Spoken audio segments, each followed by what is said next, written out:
Okay, here we are with another Mr. G worksheet, another formative assessment, this time on topic 9.2, single-slit diffraction. So let's go.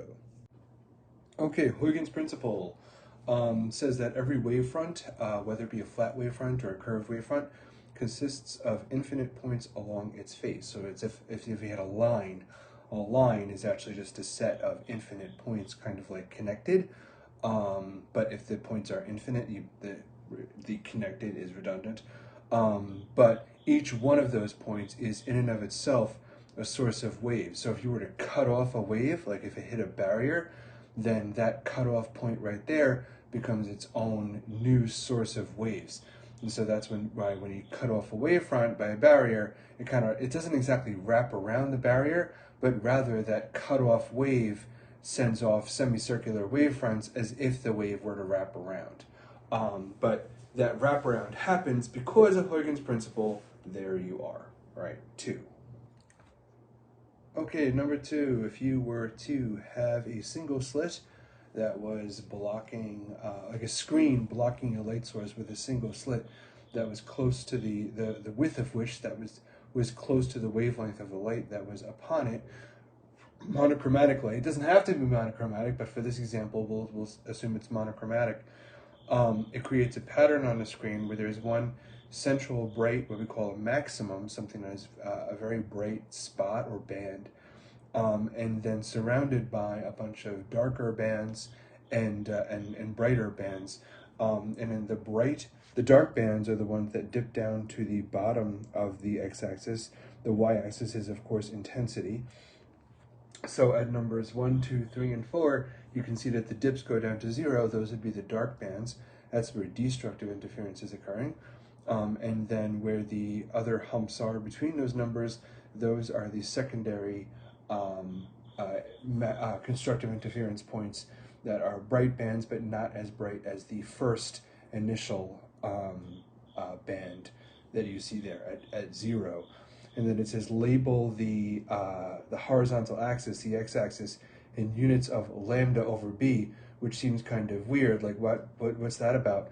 But if you know the equation from the data booklet, is theta is lambda over b, where theta is the angular displacement from the center line, from the center of the primary maximum in the middle, to each of the minimums. So from 0 to 1 on this graph over here, right over there, from 0 to 1, that has an angular displacement of theta. And so that's what that represents. But theta is the wavelength divided by the slit width, the width of the slit itself. And you basically get a minimum at angular distances which are equal to the wavelength over the slit width. Now you might be wondering, it's like, how do you get an angle if you divide two physical distances, the actual wavelength of the wave and the slit width? How do you get that equal to theta? It's not actually equal to theta. It's actually that sine of theta is equal to the wavelength divided by the slit width, which I'm seeing a lot of sources calling the slit width A. On the data booklet, they call it B. But yeah, it's the opening of the slit that the light is passing through. And so yeah, the actual equation is sine of theta is equal to wavelength over the slit width, except that for very small angles, sine of theta is equal to theta. So they just drop the sine and they just say that theta is equal to wavelength over the slit width. Again, to be clear, like what the heck this is actually talking about, not only is there a piece of this, like sine of theta is equal to theta for very small angles, okay, but what about the lambda over b? How is that, how is the slit width relating to the wavelength to create an angle from the central maximum to the first minimum? So when we talk about a minimum, we're talking about the condition for maximum destructive interference. And remember that maximum destructive interference, the phase difference is completely out of phase, 180 degrees or pi radians, and that's when a crest would be meeting a trough. So how does that actually work? And in terms of the geometry, and I'm sure, let's see, Yes, I'm actually getting at number 4. You know what? Let me stop. Let me just stop right now. Let me save my breath, and I will get back to this in number 4, because number 4 is exactly what I'm talking about. What even is the deal with theta equals lambda over b? So I'll get there. I'm going to draw a little sketch right now while I'm thinking of it. And first, I'll have to answer number 3 before I can get to 4, and I just hit a button, and yeah, and I'm back again. Okay, great. I'm too excited to answer number 4. Let me just answer number 3. What is meant by the diffraction of light? All right, first of all, diffraction, what the heck is it? It's the spreading of light waves around a barrier. All right, that's the short definition. Caused by the generation of a semicircular point source of waves created by the cutting off of a wavefront. That right there, that second part, gets back to the reason why number 1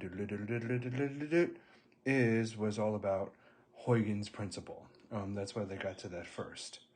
Okay, fine. Let's talk about that theta is lambda over b. And we're talking about a minimum of the diffraction pattern produced at a single slit. So first of all, a minimum. Minimums are created, the dark band is created because maximum destructive interference is occurring.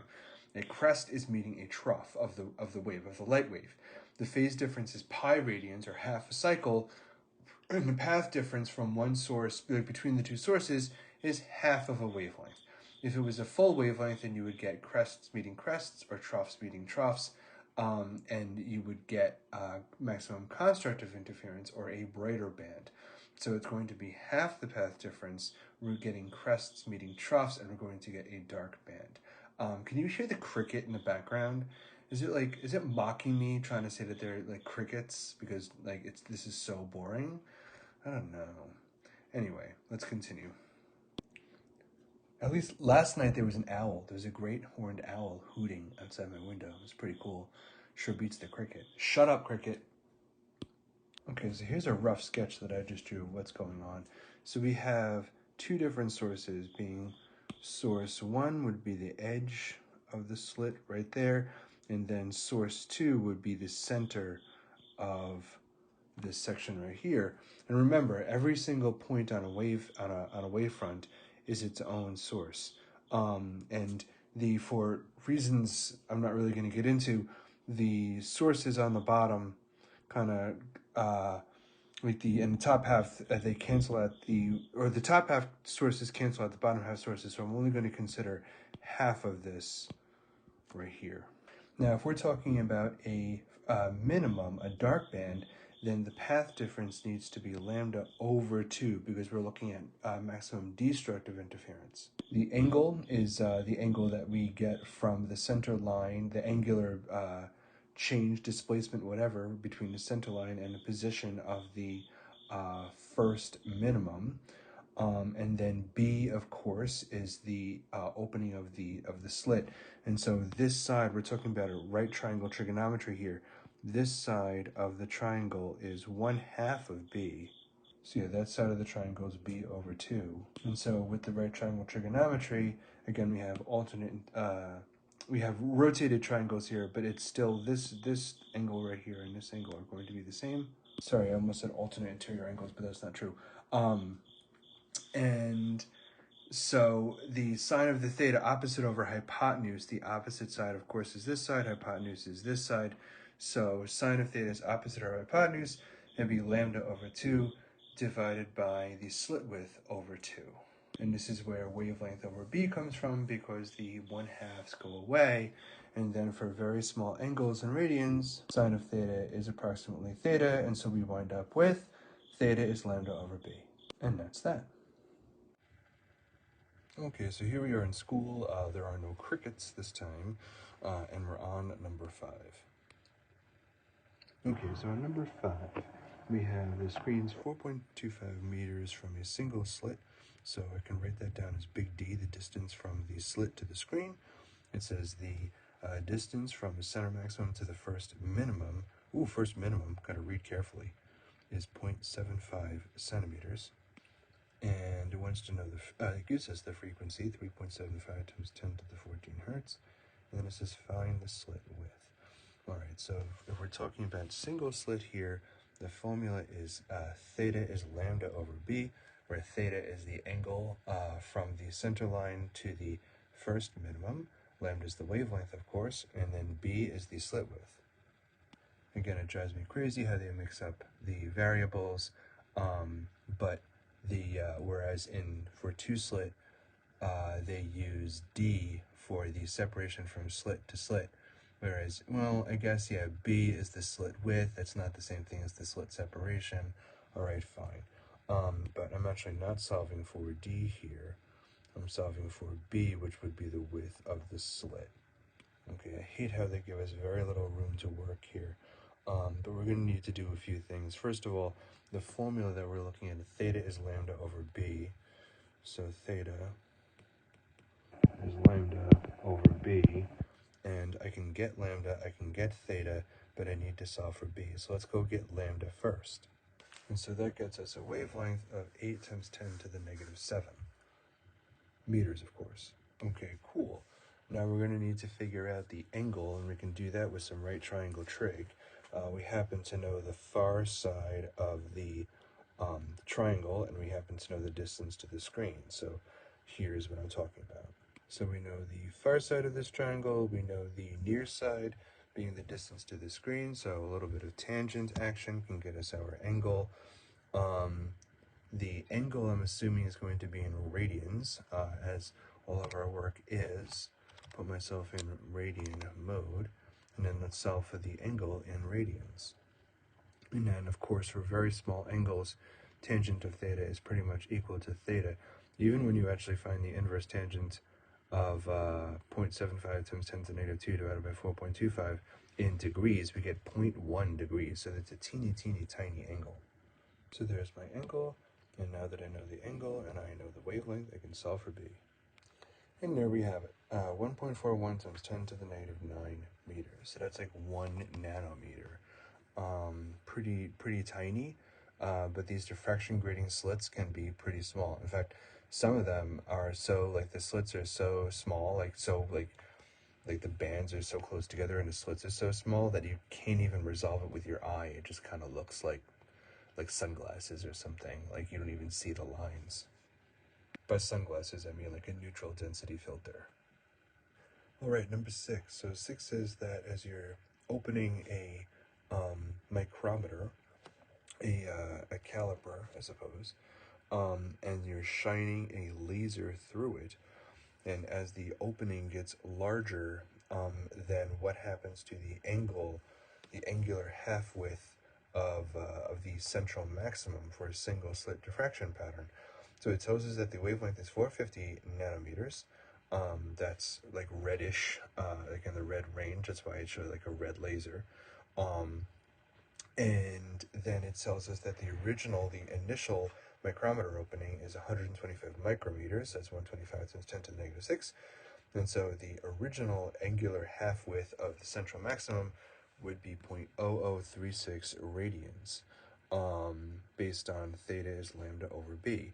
And so the relationship, it says, sketch the half width versus the micrometer opening width. That it's using W, but that right there is actually B. It's the slit width. It's of the actual slit itself. So I don't know why they're using W, but whatever. And of course, if I'm graphing the angle versus the slit width, that is an inverse proportion.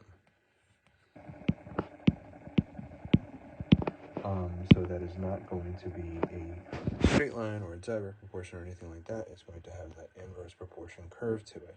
But it says label the axes with their increments, so let's see what we can get here.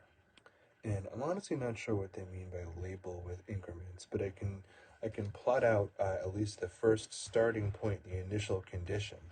Starting with a width of 125 times 10 to the negative 6 meters, and that's going to give me a starting angle of 0.0036 radians. That angle, I'm going to say radians times 10 to the negative 4, and then just put at the top guy here, straight up 36. So again, that would be 36, 1, 2, 3, 4.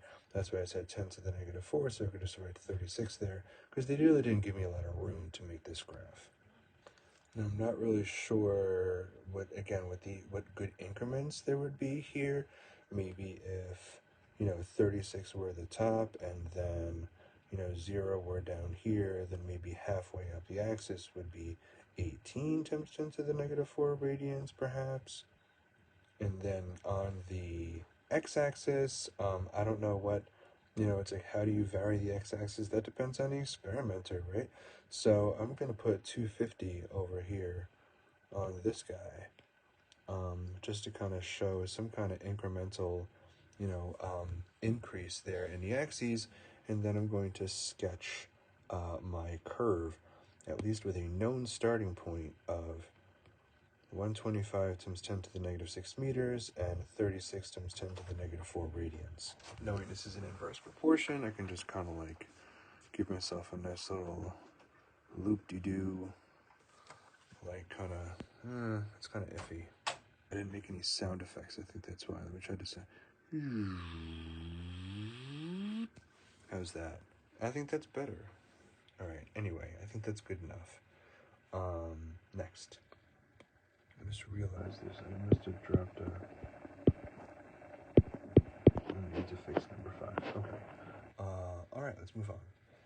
Okay, so now with number 7, this is sketch a graph of the intensity of the central maximum as the opening is increased. So basically what happens is that the central maximum is defined by this angle right here. That's kind of looking at, if I'm just going to use this to illustrate the angle, what they're talking about is from the center line to the first minimum. Kind of like that's the angle right there. So as B, as the opening, the slit width increases, then that angle is actually going to decrease and the central maximum is going to get tighter, right? That being said, that's this graph that we just did on number 6, right? That's not what they're asking for in number 7. Number 7 says the intensity of the central maximum, that would be the height of the peak. Again, going back to this graph right here, the intensity of the central maximum would be that right there. That's the intensity of the central maximum. That intensity does not change with the slit width. You could get a narrower central peak. You can get a wider central peak, like again using this curve right here. I can kind of have like a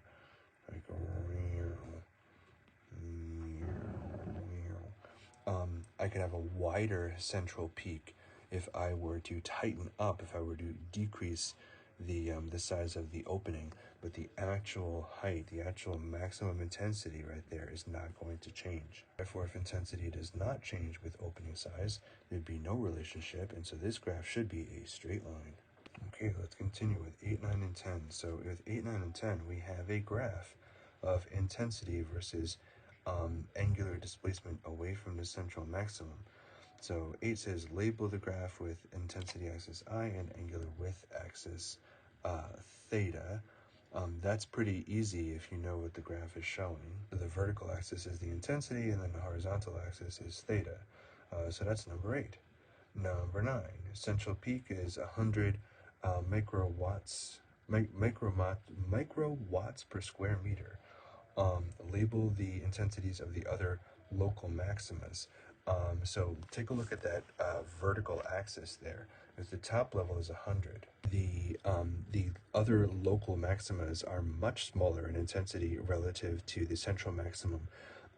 This drawing, it's a very nice drawing that they put here, and you can see that even the first, or I should say the second local maximum, the first primary local maximum being the center, the second one has an intensity of less than 10. Maybe it's about 5. And then the one right next to it is even smaller, and then the other one is even smaller. So maybe like 5, 2.5, and 1.25. I think it decreases even more than by half. So I kind of labeled the positions of the local maximums as 2, 3, and 4. So 2 is about 5 microwatts per square meter. 3 is maybe like 2 microwatts per square meter. And then 4 is maybe like 1 or even less, even fewer microwatts per square meter. But yeah, that's kind of like what we're getting at there. All right, horizontal axis increments is values expressed in terms of lambda and theta. Well, first for theta, we know that the central maximum, that's 0. There is no angular displacement from the central maximum. That's the point of the x-axis. But the first minimum, being here and here, that is what theta is. If we're going to say, for n equals 1, the first minimum is 1 theta. That would be lambda over b, where both lambda and b are constant. But that would be like 1 theta.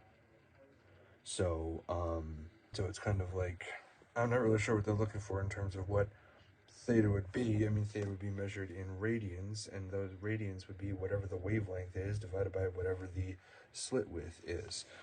So that first minimum would be lambda over b. The second minimum would be 2 lambda over b. The third one would be 3 lambda over b, so on and so forth.